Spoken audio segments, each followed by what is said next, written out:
எல்லாரும் நல்லா இருக்கீங்களா? உங்கள் வீட்டில் நெல்லிக்காய் இருந்தால் இந்த ரசத்தை மறக்காமல் ட்ரை பண்ணி பாருங்கள். இதுக்கு முதல்ல ஒரு மிக்ஸி ஜார் எடுத்துக்கோங்க. 3 நெல்லிக்காவை விதையெல்லாம் எடுத்துகிட்டு குட்டி குட்டியாக வெட்டி சேர்த்துக்கலாங்க. ஒரு தக்காளியை குட்டி குட்டியாக வெட்டி சேர்த்துக்கோங்க. இதில் 1 டீஸ்பூன் மிளகு, 1 டீஸ்பூன் சீரகம் இதெல்லாம் சேர்த்ததுக்கப்புறமா நல்ல மையை அரைச்சி எடுத்துக்கலாங்க. இப்போ ஒரு பேனில் கொஞ்சமாக எண்ணெய் ஊற்றி அதில் கடுகு, சீரகம் இதெல்லாம் போட்டு பொரிஞ்சதுக்கப்புறமா கொஞ்சமாக கருவேப்பிலை, 1 பச்சை மிளகா, இடித்த பூண்டு பார்த்திங்கன்னா 4 பல் சேர்த்துட்டு கொஞ்சம் பெருங்காயத்தூள் சேர்த்து லைட்டாக வதக்கிக்கோங்க.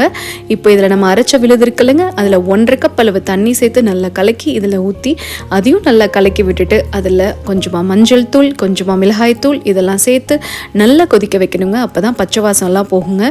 இப்போ நல்லா கொதி வந்ததுக்கப்புறமா நம்ம இது இப்படியே சாப்பிட்டாலும் நல்லா தாங்க இருக்கும். ஆனால் நான் இன்னைக்கு ஒரு 1/2 கப் அளவு வேக வச்ச பருப்பு அது சேர்த்திக்க போகிறேங்க. தேவையான அளவு உப்பு சேர்த்து ஒரு கொதி வந்தோன்னே கொத்தமல்லி தூவி அதுலேயே ஒரு துண்டு வெல்லமும் சேர்த்து இறக்கினீங்கன்னா சூப்பரான நெல்லிக்காய் ரசம் ரெடிங்க. இந்த ரெசிபியை மறக்காமல் ட்ரை பண்ணி பாருங்கள். ரொம்ப நல்லாயிருக்கும். தேங்க்ஸ் ஃபார் வாட்சிங்.